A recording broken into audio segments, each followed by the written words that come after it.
Sir जय Hind. Colonel Sanjeet Sirohi sir, जय हिंद। बहुत बहुत शुक्रिया समय देने के लिए। Thank you sir. जय हिंद राजेश जी, जय हिंद। थैंक यू सर, आपने समय दिया। दरअसल बिल्कुल सवाल सर जो बड़ा इंटरेस्टिंग है, लेकिन बहुत ज्यादा चर्चा हो रही है क्योंकि 5 से 6 महीने का वक्त बचा है और हमारा अग्निवीरों का पहला बैच बाहर आ जाएगा। सीएपीएफ में खासकर बीएसएफ की बात करें या सीआईएसएफ की बात करें, यहां पर सरकार ने कह दिया कि 50% जो है अग्निवीर रखे जाएंगे। दूसरी तरफ एक रिपोर्ट आ रही है कि पंजाब से युवा जो है वो इंडियन आर्मी में नहीं आ रहा है। सिख युवा नहीं आ रहा, अच्छे सोल्जर जो है नहीं मिल रहे हैं। जब से अग्निवीर स्कीम आई है उसके बहुत ज्यादा इंप्लीकेशंस पंजाब में और हरियाणा के जो जाट है, अच्छे जाट हैं, वो भी अब साइड हो रहे हैं।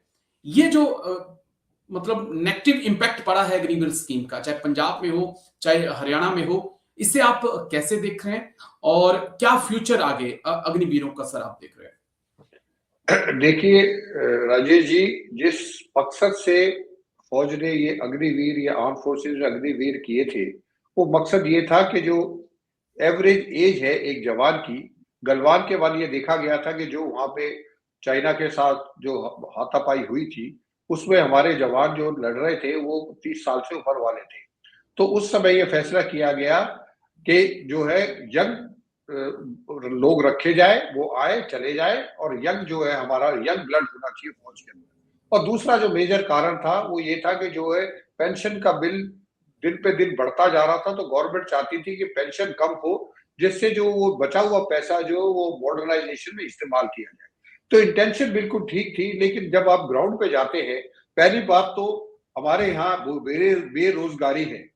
उसके बावजूद अगर कोई चाहता है, क्योंकि हर पंजाब, हरियाणा, राजस्थान और यूपी में आप देखिए ज्यादातर जो नॉर्थ की स्टेट्स है उसमें ज्यादातर लोग फौज में जाना पसंद करते हैं। उसकी दो वजह है। पहली वजह तो ये है कि देश की सेवा करना वो भावना है। हर घर से कोई ना कोई फौज में है, तो वो देखता है मेरा भाई है, मेरा बाप था, तो वो भी चाहता है वो भी फौज में जाए। That is one reason. वो एक उसका मोटिवेशन है, और मेरे को लगता है इससे बड़ा मोटिवेशन किसी के लिए हो नहीं सकता। और ये हमारी बड़ी खुशकिस्मती है कि हमारे देश में लोगों के अंदर ये जज्बा है।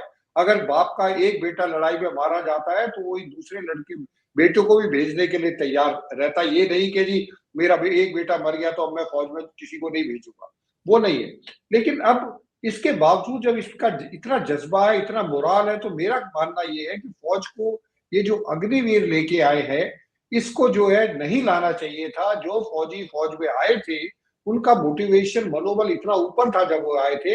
अगर वो फौज में रहे तो उससे जो है यूनिटों का और बाकी जो फाइटिंग फॉर्मेशन है उनका मनोबल ऊपर रहता है। जो फौज की नौकरी कर रहा है उसको भी पता है कि मैं अगले 15 साल तो कम से कम करूंगा ही। अगर मैं जवान से भी घर जाऊंगा तो 15-16 साल तो करके ही जाऊंगा, और अगर 4-5 साल और कर लेता हूं तो मेरे को पेंशन मिलेगी।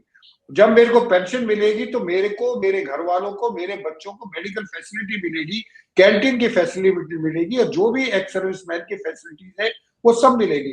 अब ये अग्निवीर के साथ जो आपने सारी फैसिलिटीज तो बंद कर दी है, तो उसके बाद वो आदमी के पास क्या मोटिवेशन रह गई है? और ये कहना कि सिर्फ देश के लिए जो है वो फौज में जाए, वो मोटिवेशन अकेले से काम नहीं चलेगा।